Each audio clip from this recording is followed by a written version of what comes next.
JB ഫോർടെക്കിൻ്റെ പുതിയൊരു വീഡിയോയിലേക്ക് ഏവർക്കും സ്വാഗതം. നമ്മൾ ഇന്ന് ചെയ്യാൻ ഉദ്ദേശിക്കുന്നത് ഒരു സബ്വൂഫറിൽ എങ്ങനെ ഒരു പുതിയ ബ്ലൂടൂത്ത് മോഡ്യൂൾ സെറ്റ് ചെയ്യാം എന്നതിനെക്കുറിച്ചാണ്. അപ്പോൾ ഈ വീഡിയോയിൽ കുറച്ച് ലെങ്തി ആയിരിക്കും. ഈ വീഡിയോ ഒരു ട്യൂട്ടോറിയലായിട്ടാണ് ഞാൻ ചെയ്യാൻ ഉദ്ദേശിക്കുന്നത്. അപ്പോൾ ഈ വീഡിയോയിൽ എങ്ങനെയാണ് ഈ ബ്ലൂടൂത്ത് മോഡ്യൂൾ ആഡ് ചെയ്യുന്നതെന്നും എങ്ങനെയാണ് ഇതിൻ്റെ വർക്കിംഗ് കാര്യങ്ങളൊക്കെ വിശദീകരിക്കുന്നുണ്ട്. അപ്പോൾ എല്ലാവരും സ്കിപ്പ് ചെയ്യാണ്ട് ഈ വീഡിയോ മുഴുവനായി കാണാൻ ശ്രമിക്കുക. ഇപ്പോൾ നമ്മളിതിലേക്ക് ആഡ് ചെയ്യാൻ ഉദ്ദേശിക്കുന്ന ബ്ലൂടൂത്ത് മോഡ്യൂളാണ് ഞാനിപ്പോൾ നിങ്ങൾക്ക് കാണിക്കുന്നത്. ഇതാണ് ബ്ലൂടൂത്ത് മോഡ്യൂൾ. ഈ മോഡ്യൂൾ പലതരത്തിലുള്ള മോഡ്യൂൾ ഇന്ന് മാർക്കറ്റിൽ അവൈലബിൾ ആണ്. ഈ നമ്മുടെ ഈ കിങ്സോണിക്കിൻ്റെ ഈ സബ്വൂഫർ വർക്ക് ചെയ്യുന്നത് 12 വോൾട്ടിലാണ് വർക്ക് ചെയ്യുന്നത്. ഉള്ളിൽ ബോർഡ് വർക്ക് ചെയ്യുന്നത് 12 വോൾട്ടിലാണ്. അപ്പോൾ അതിനെ 5 വോൾട്ടാക്കി, ഇതിൻ്റെ വർക്കിംഗ് വോൾട്ടേജ് എന്ന് പറയുന്നത് 5 വോൾട്ടാണ്. ഈ 5 വോൾട്ടാക്കി കുറയ്ക്കാനുള്ള ഒരു റെഗുലേറ്റർ IC കൂടി നമുക്ക് ആവശ്യമുണ്ട്. ഇത് 7805 എന്ന നമ്പർ വരുന്ന റെഗുലേറ്റർ IC ആണ്. അപ്പോൾ ഇതെങ്ങനെയാണ് കണക്ട് ചെയ്യുന്നുള്ള കാര്യങ്ങളൊക്കെ നമുക്ക് വീഡിയോയിലൂടെ മനസ്സിലാക്കാം. ഈ സബ്വൂഫറിൽ ബ്ലൂടൂത്ത് മോഡ്യൂൾ ആഡ് ചെയ്യുന്നതിൻ്റെ ഭാഗമായിട്ട് നമുക്ക് ചെറിയൊരു മോഡിഫിക്കേഷൻ വരുത്തേണ്ടതുണ്ട്. അതെന്താണെന്ന് വെച്ചാൽ ഈ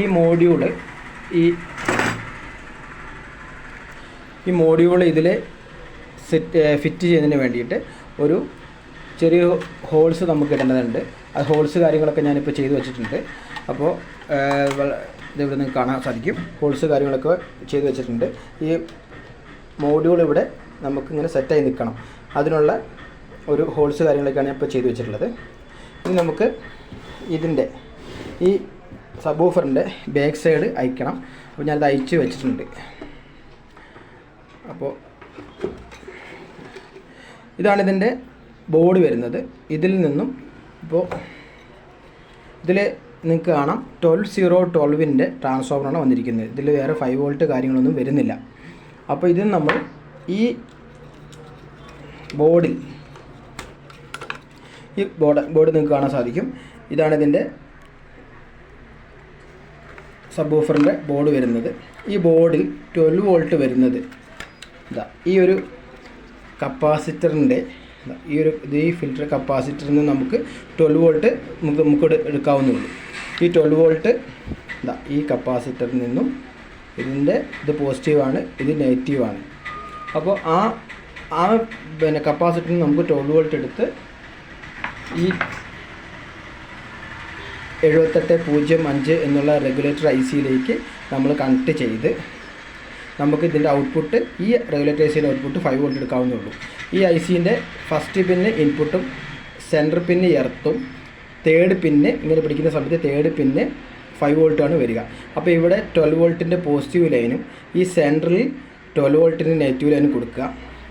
അതിനുശേഷം ഇതിൻ്റെ ഔട്ട്പുട്ട് നമുക്ക് 5 വോൾട്ടാണ് വരിക. അപ്പോൾ അത് വിശദമായിട്ട് ഞാൻ കാണിച്ചു തരാം, എങ്ങനെയാണ് ചെയ്യുന്നുള്ളത് കാണിച്ചു തരാം. അപ്പോൾ നമുക്ക് ഇതിൻ്റെ വയറിങ്ങും കാര്യങ്ങളൊക്കെ എങ്ങനെയാണ് ചെയ്യുന്നത് നോക്കാം. അപ്പോൾ നമ്മൾ ആദ്യം ചെയ്യേണ്ടത് നമ്മുടെ ഈ റെഗുലേറ്റർ ICയെ ഒരു ഹീറ്റ് സിങ്കുമായിട്ട് കറക്റ്റായിട്ട് ഹീറ്റ് സിങ്കിലേക്ക് കറക്റ്റായിട്ട് സ്ക്രൂ ചെയ്ത് പിടിപ്പിക്കുക എന്നുള്ളതാണ്. അത് നമുക്ക് ഇലക്ട്രോണിക് ഷോപ്പിൽ നിന്ന് തന്നെ ഈ റെഗുലേറ്റർ IC വാങ്ങുമ്പോൾ തന്നെ ഒരു ഹീറ്റ് സിങ്ക് നമ്മൾ വാങ്ങാം. എന്നിട്ട് ഇതിനെ സംബന്ധിച്ച് ഈ IC ചൂടാവുമ്പോൾ ആ ചൂടിനെ പ്രതിരോധിക്കാൻ വേണ്ടിയാണ് ഹീറ്റ് സിങ്ക് നമ്മൾ ഉപയോഗിക്കുന്നത്. അപ്പോൾ ഈ ഹീറ്റ് സിങ്കിലേക്ക് നമ്മളൊരു സ്ക്രൂ ചെയ്ത് നന്നായി ഉറപ്പിക്കുക. അപ്പോൾ റെഗുലേറ്റർ ICയിലേക്കുള്ള കണക്ഷൻ ഞാൻ കൊടുത്തിട്ടുണ്ട്. ഇവിടെ 12 വോൾട്ട് പോസിറ്റീവ്, നെഗറ്റീവ്, ഇത് റെഡാണ് പോസിറ്റീവ് കൊടുത്തിരിക്കുന്നത്. ഈ കപ്പാസിറ്ററിൻ്റെ പോസിറ്റീവ് LED നിന്നും റെഡ് വയർ കൊടുത്തിട്ടുണ്ട്. അതുപോലെ കപ്പാസിറ്ററിൻ്റെ എർത്ത് സൈഡിൽ നിന്ന് നെഗറ്റീവ് സൈഡിൽ നിന്നും നമ്മൾ നെഗറ്റീവും കൊടുത്തിട്ടുണ്ട്. ഇപ്പോൾ ഇവിടെ നമുക്ക് 5 വോൾട്ട് വരും. അത് ഞാനിപ്പോൾ നിങ്ങൾക്ക് ഒരു മൾട്ടിമീറ്ററിൽ വെച്ച് മെഷർ ചെയ്ത് കാണിച്ചു തരാം.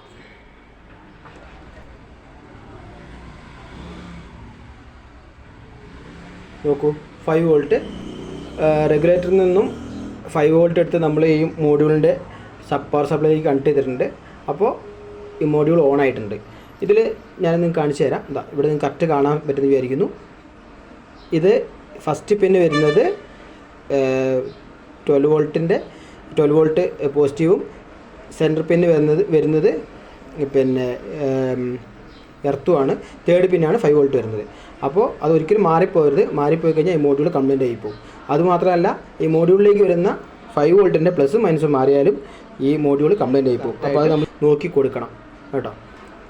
ഇനി നമുക്ക് ആകെ ചെയ്യേണ്ട കാര്യം എന്ന് പറയുന്നത്, ഇതിൻ്റെ ഈ മോഡ്യൂളിൽ നിന്ന് ഔട്ട് വരുന്നത്, ഓഡിയോ ഔട്ട് വരുന്നത് നേരെ എടുത്ത് ഈ സബ് വൂഫറിൻ്റെ ഓക്സ് പിന്നിലേക്ക് കണക്ട് ചെയ്താൽ മതി. അതെങ്ങനെ ചെയ്യേണ്ടതെന്നുള്ളത് കാണിച്ചു തരാം. ബ്ലൂടൂത്ത് മോഡ്യൂളിൻ്റെ വയറിങ് കാര്യങ്ങളെല്ലാം കംപ്ലീറ്റ് ആക്കിയിട്ടുണ്ട്. ഞാൻ ഈ ഓഡിയോ ഔട്ട് ഒരു ഷീൽഡ് വയർ വഴി എടുത്ത് നേരെ ഇതിൻ്റെ ഓക്സിൻ്റെ ഇൻപുട്ടിലേക്കാണ് കൊടുത്തിരിക്കുന്നത്.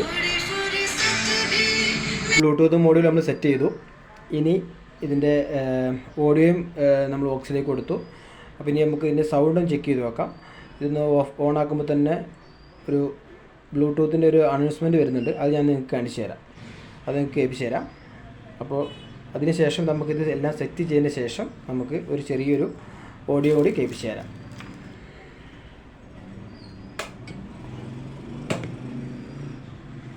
Bluetooth paired.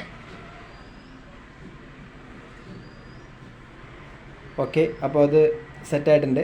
അപ്പോൾ ഇനി ഇതിൽ നമ്മൾ ഇതുവരെയുള്ള എല്ലാ കാര്യങ്ങളും നിങ്ങൾക്ക് മനസ്സിലായെന്ന് വിചാരിക്കുന്നു. അപ്പോൾ ഇന്നത്തെ വീഡിയോ എല്ലാവർക്കും ഇഷ്ടമായെന്ന് വിചാരിക്കുന്നു. അപ്പോൾ എല്ലാവരും സപ്പോർട്ട് ചെയ്യുക, ലൈക്ക് ചെയ്യുക, സബ്സ്ക്രൈബ് ചെയ്യുക. ഇലക്ട്രോണിക്സ് ഇഷ്ടമുള്ള അല്ലെങ്കിൽ ഇലക്ട്രോണിക്സ് പഠിക്കാൻ ആഗ്രഹമുള്ള നിങ്ങളുടെ കൂട്ടുകാർക്കുണ്ടെങ്കിൽ ഷെയർ ചെയ്ത് കൊടുക്കുക. Okay, thank you.